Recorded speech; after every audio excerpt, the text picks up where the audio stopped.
आप सभी ने पैडमैन मूवी तो देखी ही होगी। आप लोग को ये भी पता होगा कि रियल पैडमैन कौन है। बट क्या आपको पता है कि इंडिया में पैड वुमेन कौन है?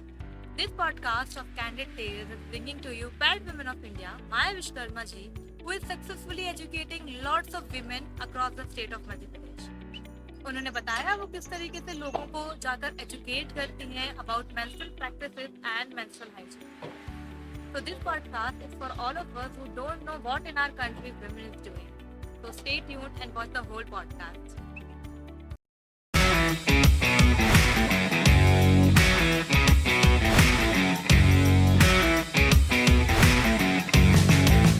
Hello everyone and welcome back to another episode of Candid Tales. I am Garima. I am Ritu. And today we are with very special guest, the Maya Vishkarma ji, the Pad Woman of India. Maya ji, thank you so much for coming on this show. Thank you so much for bringing me here. It's pleasure to meet you all. Yeah. Thank you Maya ji. हमें आपसे आज ये opportunity मिली है कि हम आपसे बात कर पाए और लोगों को बता पाए कि आपने अपनी जर्नी भारत से कैलिफोर्निया तक कैसे तय करी। तो सबसे पहले आपको सब जानते हैं, लेकिन फिर भी मैं चाहूंगी कि आप एक बार बताइए कि आपका कैसे क्या शुरुआत हुई। सबसे पहले तो मतलब आप लोगों का धन्यवाद कि आप हमारे ऑफिस में पधारे यहाँ नरसिंहपुर में। और आज हम बैठे हैं सुकर्मा फाउंडेशन नरसिंहपुर के ऑफिस में और यहाँ से ये सब आप तक पहुंच रही हैं चीजें। और मैं एक चीज बताऊं कि यात्रा जो होती है वो यदि शुरुआत से लगातार हो तो ज्यादा समझ में आती है। इसलिए मैं बताना चाहूंगी कि मेरा जो जन्म है नरसिंहपुर से लगभग 95-100 किलोमीटर की दूरी पर एक गांव है, मेहरा गांव। और वो गांव नरसिंहपुर का आखिरी गांव है जहां पर आज के डेट में भी यदि आप गाड़ी लेके जाएंगे तो नहीं जाएगी, क्योंकि रोड बहुत खराब है। और उस जमाने की मैं बात करूं, आज से 30 साल 35 साल पहले की, तो वहाँ किसी भी प्रकार की सुविधाएं, यहाँ तक कि हमारे यहाँ पे कोई जल नल या इस तरह से कहें रोड बिजली, ये सब कुछ भी नहीं था। तो हम लोग पूरी तरह से, हम दुधी नदी के किनारे रहते, तो हम नदी के ऊपर आश्रित थे। और मेरे घर में मेरे पिताजी ब्लैक स्मिथ हैं और कारपेंटर हैं, तो वही हमारा पुश्तैनी काम होता था।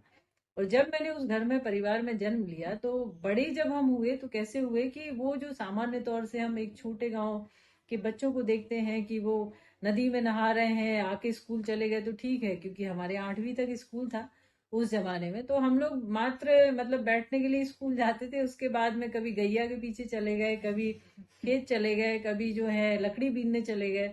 और नदी में दिन भर तो रहते ही थे, क्योंकि वही हमारी पूरी आवश्यकताएं पूरी करती थी नदी। तो उस माहौल में पढ़ के, मतलब बड़ा होके पढ़ के मुझे लगा कि मतलब ये आप लोगों को भी एक बड़ा आश्चर्य वो होगा कि इतने छोटे उसमें से मैं आज कैसे आपके बीच में बैठी हूँ। उसका कारण ये है कि मेरी माताजी जो हैं और मेरे पिताजी भी, वो माताजी कभी स्कूल नहीं गई, लेकिन उनके जो मायके वाले हैं, परिवार उनका शिक्षित रहा। तो इसलिए उनमें भी कहीं ना कहीं से ये लगा कि नहीं देखो, मैं 3 भाई और 1 बहन, तो मुझे कभी ये एहसास नहीं होने दिया कि मैं लड़की हूँ। पहली बार मैं भी लड़के जैसी बड़ी हूँ। और जो पढ़ाई की एक स्पर्धा थी उसमें भी मैं आगे थी, तो इसलिए उन्हें लगा कि चलो यही पढ़ लेगी। तो ऐसा करके एनकरेजमेंट हमेशा शुरू से मिला। तो 8वीं के बाद फिर मुझे लगा कि क्योंकि हमारे यहाँ गांव में ऐसा होता है कि जो लड़कियां जितने क्लास तक पढ़ाई करेंगी उनकी पढ़ाई चलती रहेगी, जीवन चलेगा। और जिस साल में उनका पढ़ाई बंद हो गया उस अगले साल में उनकी शादी हो जाती है। तो ये उनका टिपिकल जीवन होता है कि 12-13 साल में, हम लोगों के यहाँ 17 साल में 16 साल में कभी शादी हो जाती थी।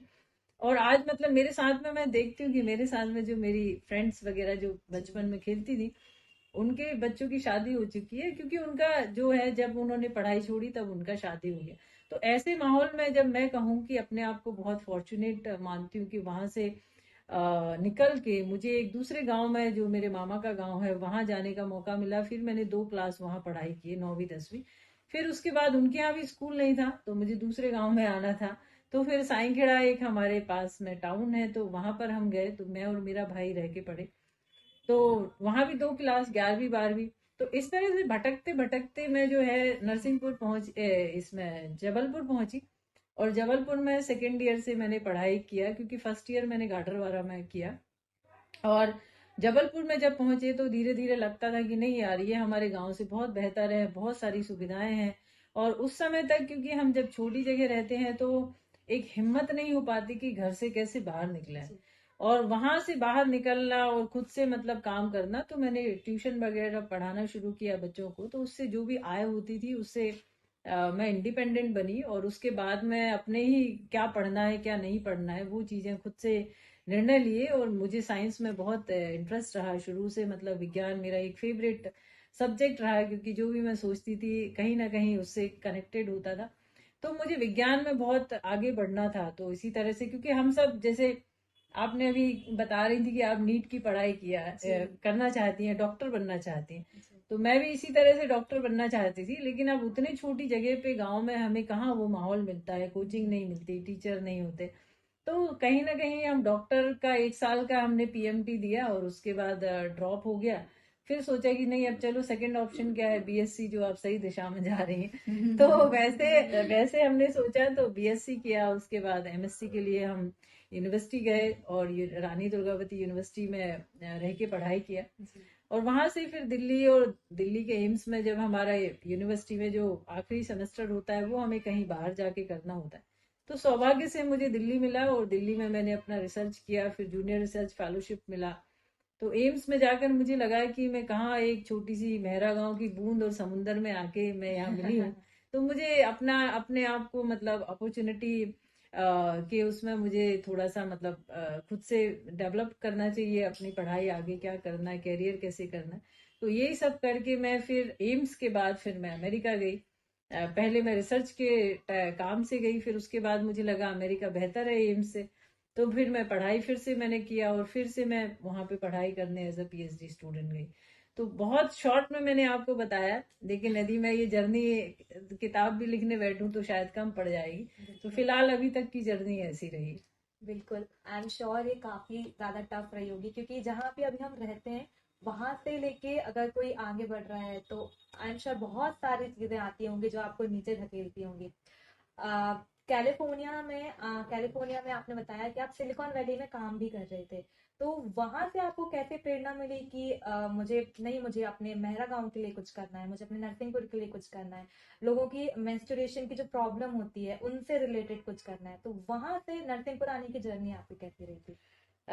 वहां से ऐसी रही कि मतलब मैं भी कहीं ना कहीं यहीं का मतलब एक हिस्सा हूँ, इस जगह का हिस्सा हूँ। मेरे गांव में मैं पली बड़ी, जैसे मैंने बताया कि 9वीं 10वीं के दौरान मैं अपने मामा के यहाँ थी। तो उसी समय हम ज्यादातर लड़कियों के पीरियड होते हैं, तो उस समय जब हम रहते हैं तो जो घर में जो चीजें चल रही होती हैं वही हमें बताई जाती, तो हमें भी वही चीजें दी गई ट्रेडिशनल। उसमें ये हुआ कि हम उसी अज्ञानता में रहे और वहां से हम बाहर दिल्ली गए। और दिल्ली से मतलब ये लगा कि कहीं ना कहीं आपको भी इस तरह की बीमारियां परेशानियां आई, जबकि आप इतने बड़े दुनिया के सबसे बड़े, एक तरह से मतलब भारत के सबसे बड़े अस्पताल में हो, और वहां पर आपको जब इस तरह की परेशानियां, इन्फेक्शन आए, तो जरूर आपको सोचने पे मजबूर कर देती होंगी कि जब मेरे जैसे लोगों का यहाँ इलाज नहीं संभव है, इलाज मतलब समय लग रहा था, परेशानियां थी, तो और भी महिलाओं को या लड़कियों को होती होंगी। तो वो जो परेशानियां थी वो अमेरिका तक गई, मतलब वो कंटिन्यू रियकरिंग इश्यूज होते हैं। तो वो अमेरिका में भी मैंने चीजें देखी कि यार यहाँ भी ये सब चीजें ठीक नहीं होती, क्योंकि आप एक बार जो गलत प्रैक्टिस में आप चले जाते हो, फिर वो इन्फेक्शन आपको बार बार होते हैं।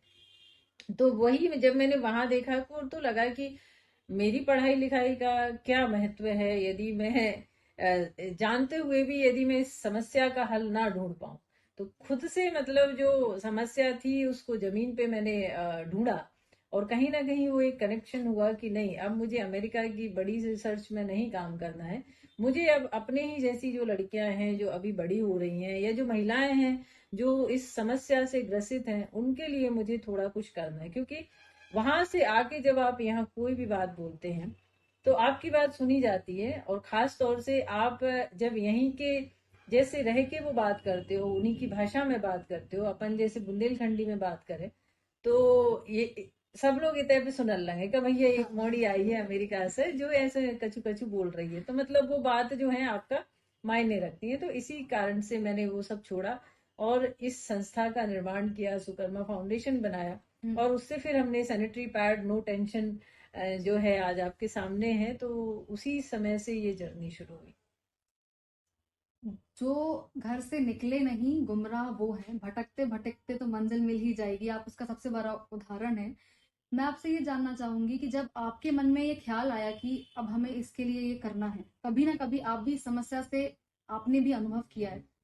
बहुत सी लड़कियां आपके जैसी अपनी जिंदगी में हम जैसी लड़कियां भी ये अनुभव करती हैं, लेकिन हिम्मत जुटा पाना, इस चीज के लिए कुछ कर पाना, ये बहुत ही काबिले तारीफ है। तो मैं ये जानना चाहूंगी कि शुरुआत कहाँ से हुई थी इसकी, कि आपने ये फाउंडेशन जब शुरू किया तो आपको, जब आप वापस आई इंडिया, तो आपको क्या क्या स्ट्रगल्स फेस हुए, क्या क्या हर्डल्स आपके बीच में आए, आप हमें प्लीज बताइए। इसमें देखिए स्ट्रगल और हिम्मत की, मतलब हिम्मत की बात मैं कहूंगी कि देखिए जब आपने क्या बोलते घर से बाहर निकल ही गए हैं और उतनी छोटी उम्र में जहाँ पर हम मतलब कुछ निर्णय लेने की स्थिति में नहीं होते, तो उस उम्र में मैं जब बाहर निकली तो मुझे खुद से ही लगा कि क्यों ना जो निर्णय है वो चीज मुझे करना है। तो ऐसे करके मैं जो भी आज तक के जो भी निर्णय लिए हैं, चाहे वो पढ़ाई से संबंधित है चाहे किसी भी प्रकार से, वो सारे मेरे अपने रहे हैं।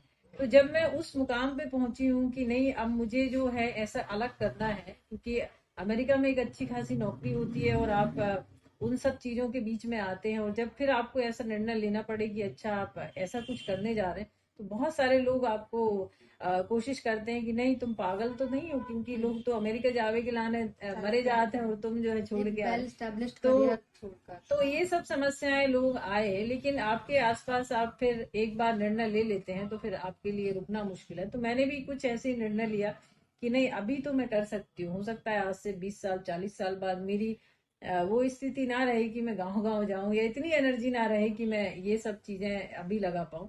तो इसलिए निर्णय जो लिया उसमें बहुत सारे अवरोध आए, बहुत सारे विरोध हुए, लेकिन सबसे अच्छी बात ये रही है कि हमेशा मेरा परिवार, जो मेरे माता पिता हैं वो मेरे साथ रहे, और भी अन्य लोग जो हैं परिवार में वो सब साथ रहे, क्योंकि उन्होंने मुझे बढ़ते हुए देखा है और कभी जो भी चीज किया है वो कभी उनको नीचे नहीं दिखाया। तो इस तरह से उनको लगता है कि नहीं जो कर रहे हैं वो सही कर रहे हैं। मतलब वो उनको आप पे भरोसा था कि हमारी बेटी में जो जज्बा है वो आगे ले जाएगा उनको।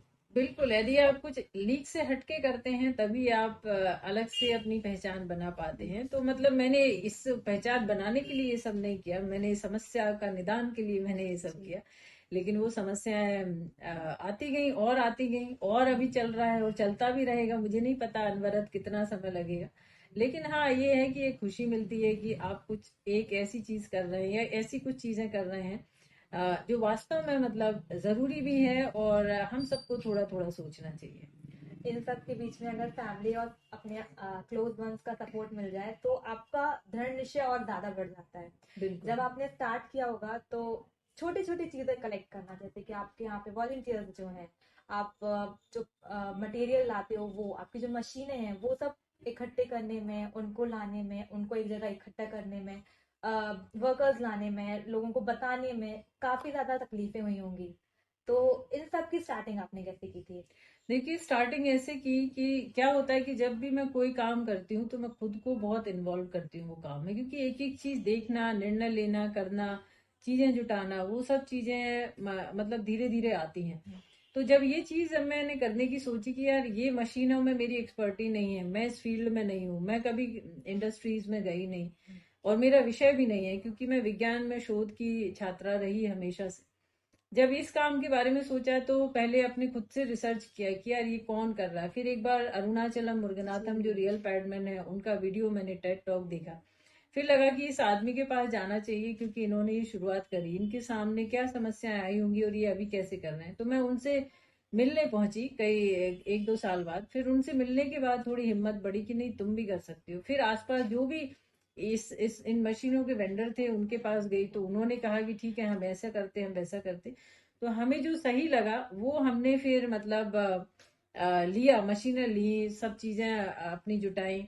उसके बाद जब लोगों ने देखा कि नहीं आप तो करने लगी हैं, तो धीरे धीरे फिर मदद भी मिली, लोग आए भी, सपोर्ट भी किया। हमारी जो टीम में और भी लोग रहे हैं उन लोगों ने भी मदद करी, और इस तरह से अब जो है वो महिलाएं खुद से ये सब काम करती। मतलब हमारी जो महिलाएं अभी आप मिली उन सब से, वो पिछले 4 साल से काम कर रही हैं, और जो भी इलेक्ट्रीशियन का काम होता है, जो लेबर का काम होता है, भारी सामान उठाना पड़ता है, वो खुद से करती हैं, क्योंकि ये ऑफिस में कोई भी मेन यहाँ काम नहीं करता।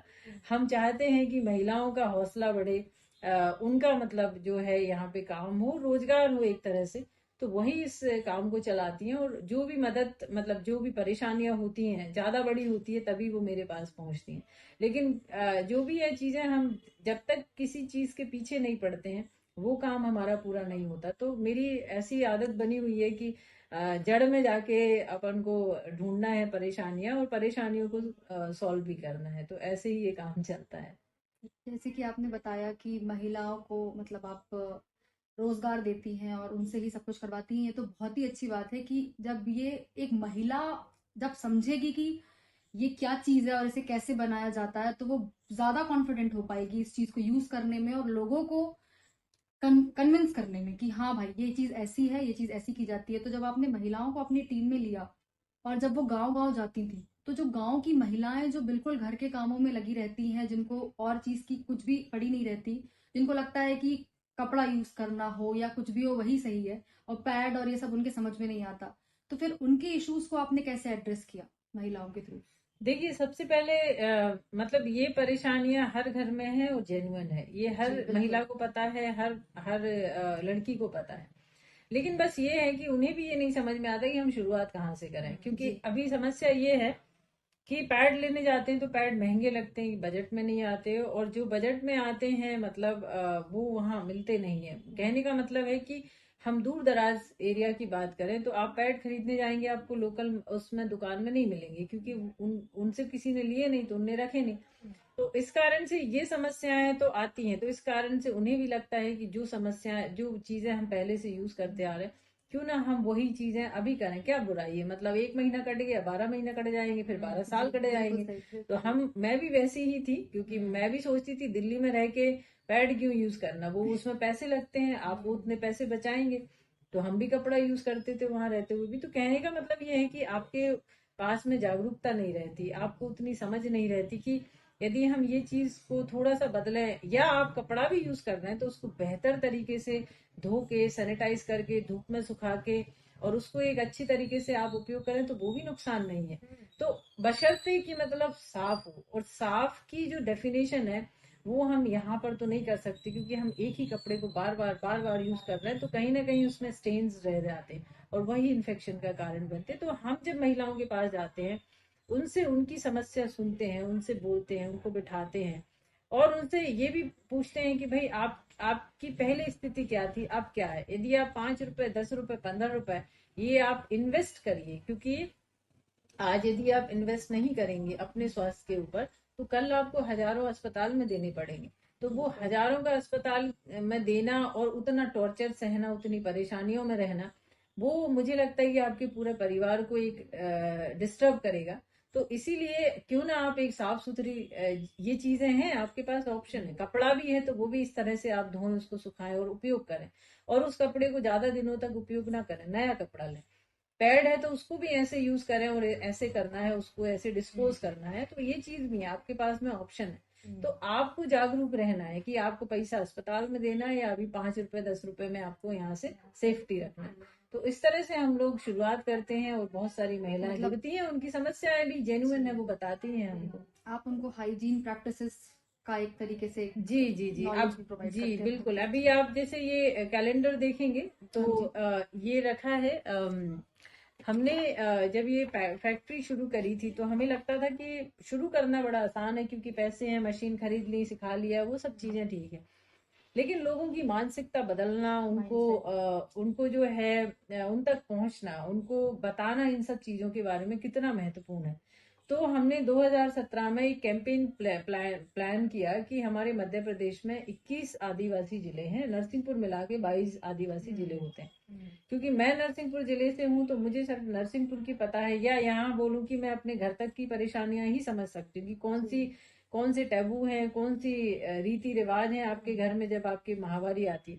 तो और जिलों में और चीजें होंगी, तो वो मुझे एक बहुत बड़ी क्यूरियोसिटी थी, उत्सुकता थी कि मैं वो भी जानूं। तो ऐसा करके मैंने करीब वो 21 जिलों में से एक यात्रा निकालने का मन बनाया, और उस मन बनाने की यात्रा में मेरे साथ यहाँ जेल में एक अधीक्षक हैं शेफाली तिवारी, वो भी मेरे साथ रही, और भी यहाँ पे कुछ लोग हैं वो मेरे साथ जुड़े। तो ऐसा करके हमने हर चीज जीरो से शुरुआत किया कि उस समय मेरे पास गाड़ी नहीं होती थी, तो रातों रात वो गाड़ी उठाई कि भाई हमको इस कैंपेन करने जाना है और इसका बैनर लगेगा सामने, जो कि महामारी आज तक मध्य प्रदेश में तो कम से कम नहीं हुआ। तो इस मिशन के लिए हमको ऐसी चीजें लोगों के बीच लेके जानी है जो उनके लिए मतलब एक सहज भी हो और दूसरा उपयोगी भी हो। तो हमने नरसिंहपुर से वो यात्रा शुरू की, और उसके बाद वो अभी तक 15 जिलों में जा चुकी है, आदिवासी जिलों में, और हमने कई हजारों लड़कियों तक पहुंचे हैं। मतलब एक तरह से मैं 2 महीने तक रोड पर रही, एक तरह से ट्रिप था पूरा, और उसमें मैं जगह जगह जाके जहाँ रहने मिलता था, जहाँ बात करने मिलता था, हम एकलव्य के स्कूल में हॉस्टल में गए, जहाँ जहाँ हमको एकलव्य के वो छात्रावास मिले, कॉलेज मिले, या फिर यूं कहें गांव मिले, हम सब जगह तक पहुंचे। तो हमने एक ऐसा कैलेंडर डिजाइन किया। इस कैलेंडर का कॉन्सेप्ट ये है कि हम जो है, महावारी जो होता है एक चक्र होता है, और वो चक्र जो होता है कैलेंडर से रिलेटेड रहता है। लेकिन जब आम महिलाओं से हम बात करें कि भैया डॉक्टर जाता है तो आपसे पूछेगा कि आपको पिछला महीना कब आया था, तो महिला बता नहीं पाती है, ना लड़की बता पाती है। तो हम ये देखते हैं कि हमारे घरों में मतलब आप देखेंगे कि भगवान जी के कैलेंडर हैं, बैंक के कैलेंडर हैं, कंपनी के कैलेंडर हैं, लेकिन हम माहवारी का कैलेंडर क्यों नहीं टांग सकते, क्योंकि वो एक कहीं ना कहीं बड़ा टैबू है। तो हमने ये 2017 में ये शुरू किया, और इसमें वो सारी चीजें लिखी हैं कि आपकी तारीख हर महीने में यदि आ रही है तो आप उसको चिन्हित करें, और कब से कब तक जा रहा है वो भी चिन्हित करें। तो ऐसे करके आपको शेड्यूल भी रहेगा, और हर उसमें आपको चीजें हैं कि आपको पैड को कैसे फेंकना है, कैसे हाथ धोना है, हाथ धोने के मतलब पैड को छूने से पहले हाथ धोना है, छूने के बाद हाथ धोना है, इस तरह से टॉयलेट में नहीं जाना है। तो इस तरह से हमने इस कैलेंडर में ऐसी और भी चीजें अनेक रखी हैं कि जो लड़कियों को आम तौर से प्रभावित कर सकें, या वो अपने उसमें रखें। मतलब वो सारी साइंटिफिक जानकारी जो हर लड़की को, हर महिला को जरूरत होती है, और जो आज की वो है। और क्योंकि कैलेंडर हम देखते हैं कि जैसे हम कभी सेमिनार करने गए तो हम तो 4-6 घंटे बाद उस संस्था से या उस कैंपस से बाहर आ जाएंगे, तो हमारे जाने के बाद तो सब भूल जाएंगे 8 दिन 15 दिन में। लेकिन यदि ये कैलेंडर साल भर उनके यहाँ रहेगा तो वो एक रिमाइंडर रहेगा। तो इस कैलेंडर में हमने हेल्थ पे भी फोकस किया है कि जब आपको महामारी हो तो आप किस तरीके से मतलब खाना खाएं। जैसे पहले के जमाने में या आज भी हैं, जब महामारी होती है तो उनको सेग्रीगेट कर देते हैं, मतलब एक हट में रखते हैं या कहीं रखते हैं। तो ये सारी चीजें भी हमने इसमें दिखाई है कि इस तरह से होता है, तो ये क्यों करने की जरूरत है। तो यहाँ पर ये सारे टैबूज के बारे में बात हुई है कि लड़कियों को ये टैबू से कैसे लड़ना है, मतलब किस तरह से हमको वो प्रथाएं रोकनी है जो आज चली आ रही हैं, किस तरह से हमको जाना है। और अभी हम बात करें तो हर लड़की को पेट दर्द होता है, मतलब जब पीरियड आते हैं तो उसको कमर में, पेट में इतना दर्द होता है कि वो स्कूल नहीं जाए या कॉलेज नहीं जा पाती। उस कंडीशन में वो क्या करती हैं कि पैरासीटामोल या जो भी पेन किलर होता है उसको वो लेती हैं, जिससे साइड इफेक्ट्स काफी होते हैं। तो हम ये प्रयास करते हैं कि कैसे वो अपने नेचुरल चीजों से, मतलब पहले तो वो ये आइडेंटिफाई करे कि हमको पीरियड आता है, सिग्नलिंग क्या होती है, क्योंकि पीरियड आने से पहले सिग्नल होते हैं थोड़े से 2-4 घंटे या एक दिन पहले। तो उसको समझे और उस स्थिति के लिए प्रिपेयर रहे, मतलब कि पैड उनके पास में हो, वो खाना उतना पर्याप्त हो जाके ताकि उनको और परेशानी ना हो।